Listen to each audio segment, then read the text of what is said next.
बड़े संपन्न श्रद्धालु सेठ जी किसी महानगर में रहते थे। उनके गुरुजी ऋषिकेश से भी ऊपर हिमालय में, केदारनाथ से भी ऊपर, उधर कोई उत्सव था, श्रीमद् भागवत की कथा रही हो या कोई और आयोजन रहा हो तो गुरुजी को बुलाया। गुरुजी बोले जून का महीना है, ऐसे में तो हिमालय में ही रहने दे। नहीं गुरुजी आप कृपा करो, पधारो। गुरुजी आए। शिष्य ने सोचा संपन्न श्रद्धालु, श्रद्धा की संपत्ति और वैसी भी संपत्ति। गुरुजी आए, गुरुजी को कष्ट ना हो इसलिए गुरुजी बोले कहाँ ठहरे, बहुत गर्मी, हम तो हिमालय से आए। बोला ठहरो गुरुजी। सेठ जी ने कहा कमरा धुलवाओ।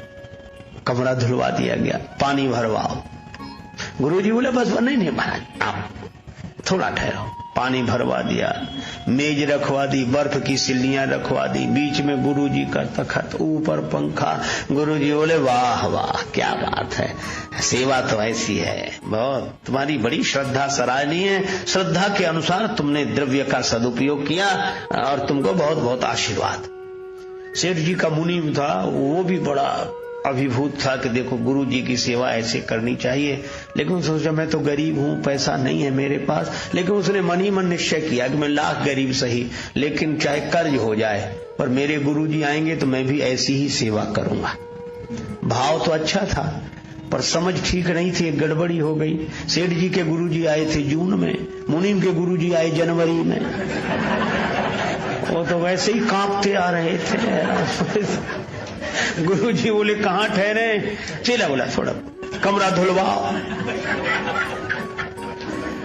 गुरुजी ने कहा ये क्या? गुरुजी आप मत बोलो, चाहे हम लाख गरीब सही, कर्ज हो जाए पर सेवा वैसी करेंगे जैसी सेठ जी ने की थी। अब बोलो कमरा धुलवाने तक तो गनीमत थी। बोला पानी भरवाओ, बर्फ रखवाओ, पंखा चलवाओ। अब बोलो ऐसे में गुरुजी रह जाएं रात भर तो सवेरे उठेंगे तो उठ के उठाना पड़ेगा।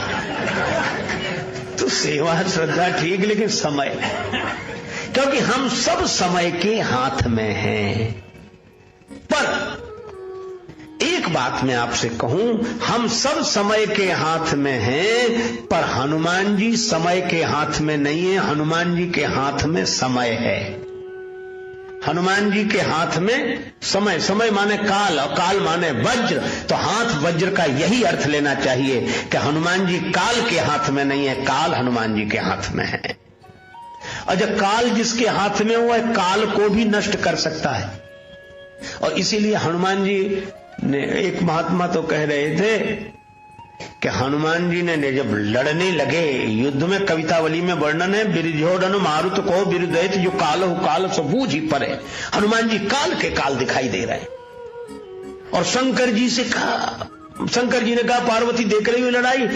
पार्वती जी बोली आश्चर्य है हनुमान जी ऐसा कर रहे हैं। शंकर जी बोले नहीं नहीं, हनुमान जी करते दिख रहे हैं पर महिमा किसकी है? किसकी? का उमान कछु कपिके अधिकाई, प्रभु प्रताप जो काल ही खाई।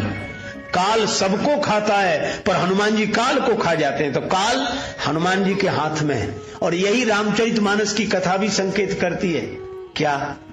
रामचरितमानस की कथा यह संकेत करती है कि काल नेमि ने ही हनुमान जी का रास्ता रोका था। और आप जानते हैं नेमि कहते हैं चक्र को, नेमि माने चक्र और काल माने समय। तो काल नेमि माने काल चक्र, समय का चक्र चलता रहता है। सुबह होती है, शाम होती है, जिंदगी यूं ही तमाम होती है। ये काल चक्र चलता रहता है। कल भी शाम आई थी, आज भी आई, कल भी नहीं रही, आज भी नहीं रहेगी। फिर सवेरा होगा, फिर दोपहर, फिर शाम, फिर सुबह, फिर दोपहर, फिर शाम, फिर रात। ये काल चक्र ये सबके जीवन में आता है, सबके मार्ग में आता है। कालनेम ने हनुमान जी का रास्ता रोका। रावण गया कालनेम के पास कि तुम तैयार हो जाओ। कालनेम बोला क्या करना है? कहा रास्ता रोकना हो। कहा मैं तैयार हूं। किसका रास्ता रोकना? रावण बोला हनुमान जी का। कालनेम बोला ये नाम सुना हुआ लगता है, पहले भी सुना है। रावण बोला हाँ सुना होगा, वो पहले भी आ चुके हैं। कालनेम थोड़ी देर रुक कर बोला ये वही बंदर तो नहीं है जिसने लंका जलाई थी? रावण बोला हाँ हाँ वही वही। बात तुम पहचान गए, बड़े समझदार हो, ठीक पहचाना तुमने। कालनेम बोला मैं नहीं जाऊंगा। रावण बोला क्यों नहीं जाओगे? मैं तुम्हें जाते हुए देखना चाहता हूं। काल ने बोला ठीक है चले जाएंगे, पर जाते हुए तो देख लोगे, लेकिन लौटकर आते हुए नहीं देख पाओगे। गए तो गए, तुम इतने बड़े बलवान होकर उसका रास्ता नहीं रोक सकते। काल ने कहा एक बात बताओ, जिस दिन उस बंदर ने लंका जलाई थी आप कहीं बाहर गांव गए थे? लंका में नहीं थे। आप रोक सके रास्ता? तुम अपने गांव में घर में नहीं रोक सके उसका रास्ता, और हम जंगल में उसका रास्ता रोक लेंगे? देखत तुम्हें नगर जही जा रहा, तासु पंथ को रोक नहीं पा रहा, कौन रोक सकता है? रावण बोला जाओ। काल ने कहा जा रहा है, गया। अच्छा आप विचार करो, काल ने भी कलियुग ही काल ने भी है, काल चक्र है। काल ने भी कलि कपट निधानो, नाम सुमति समरथ हनुमानो। हनुमान जी को क्या कहा गया? सुमति समरथ, इसीलिए कुमति निवार सुमति के संगी। और यहां काल ने रास्ता रोका, क्या किया? बाबा जी बन गया, आश्रम बना लिया, मंदिर बना लिया, बगीचा बना लिया, बड़ा बढ़िया मंदिर बनाया, बड़ा बढ़िया आश्रम, बड़ी बढ़िया बगीचा, बहुत सुंदर सरोवर, खुद बन गया बाबा जी। है काल ने में ये रूप बदल कर आता है, कलयुग भी ऐसे ही रूप बदल के आता है। हनुमान जी को भी धोखा हुआ कि अगर ये साधु ना हो तो इतना बढ़िया मंदिर बनाता, इतना बढ़िया बगीचा। देखो भगवान की कृपा है। अरे कृपा नहीं, अभी पता लगेगा। वो तो मकरी ने पांव पकड़ा, हनुमान जी ने लात मारी। अच्छा ये देखो हनुमान जी जैसे ही पहुंचे, अब काल ने जो देखा तो अब लगा वो कथा कहने। अब वेश से तो बन गया वो, पर कथा कभी कही होती तो कहता, न कही होती, कहीं सुनी होती तो कुछ अंदाज से काम चलाता। पर लंका में न कथा कही जाती थी न सुनी जाती थी, वहां से तो कथावाचक भगा दिए जाते थे। गोस्वामी जी ने लिखा, तेहि बहुविध त्रासई देश निकासई, जो कहे वेद पुराना। जो वेद पुराण की चर्चा करे उनको डरा धमका के नगर से निकाल दिया जाता था। अब काल ने कथा शुरू की घबराहट में, तो न मंगलाचरण न भगवान का नाम, और कथा भी न बालकांड न अयोध्या न अरण्य न किष्किंधा न सुंदर, कथा सीधे शुरू हुई लंका कांड से। और कथा शुरू हुई रावण के नाम से, होत महारण रावण राम ही, और कथा सीधे लड़ाई से ही शुरू हुई। हनुमान जी ने कहा ये कैसी कथा है? काल ने भी संभल गया, जीती ही राम न संशय या मई, राम जी जीतेंगे। हनुमान जी आए और हनुमान जी को प्यास लगाई कि बड़ी जोर की प्यास लग रही है। आप लोग श्रीमद् भागवत की कथा में सुनते हैं, जब दसम स्कंद आरंभ हुआ तब सुखदेव जी ने कहा कि जब से कथा शुरू हुई तुमने कुछ जल भी नहीं पिया है, कुछ जल पी लो, कुछ ग्रहण कर लो, उसके बाद फिर कथा शुरू होगी। तो उत्तर दिया है महाराज परीक्षित ने कि महाराज आपके मुख चंद्र से कथामृत झर रहा है, मुझे न प्यास लग रही है। भूख की कौन कहे, प्यास भी न साथ ही दुख कहा कि मुझे तृषा भी नहीं लग रही, प्यास भी नहीं लग रही है। अब आप विचार करें, परीक्षित बोले कि प्यास नहीं तो ये अनर्थ कराया, प्यास ही तो लगी थी, महात्मा के आश्रम में गए थे। पर कथा में अमृत जो पी रहा उसे प्यास नहीं लगेगी। आप विचार करें, सुखदेव जी कथा कहेंगे तो महाराज परीक्षित की प्यास चली जाएगी, और अगर काल ने भी कथा कहेगा तो हनुमान जी को प्यास लग आएगी। प्यास बुझेगी नहीं, लगेगी। और जब जब कालनेमी के द्वारा कथा होती है, भक्त की प्यास बुझती नहीं है। लोग कहते वहां गए कुछ समझे भी नहीं आया, पता नहीं क्या हो रहा था, कुछ हमें तो ये लगा कि चले यहां से, कुछ प्यास बुझनी चाहिए। प्यास लगी है, मांगा जल ते दीन कमंडल, घबराया हुआ है काल ने, कुछ मांगो कुछ देता है। हनुमान जी ने पानी मांगा, उसने कमंडल दे दिया। हनुमान जी बोले कमंडल आप हमें दे रहे हैं? ये तो गुरुओं के द्वारा चेलों को दिया जाता है कि हम जाने वाले, हमारा कमंडल अब तुम ही संभालो, तुम हमें कमंडल काहे को दे रहे हो? काल ने बोला वो चेला ही तो बनाना है तुम्हें, तो बनाने के बाद कमंडल देना चाहिए था। काल ने बोला हमने सोचा जो बाद में करना सो पहले ही ले दीक्षा देना चाहते। अब कैसी अद्भुत बात, शिष्य प्रार्थना करे कि गुरुदेव दीक्षा दे दो, मैं आपसे दीक्षा लेना चाहता हूं, यहां तक तो ठीक। और गुरुजी कहें कि हम तुम्हें चेला बनाना चाहते। काल ने भी कह रहा कि तो हम तुम्हें कैसे, पहले स्नान करे आओ, दीक्षा देऊं ज्ञान यही पावो, ज्ञानी नाम अग्रगण्यम को कह रहा है।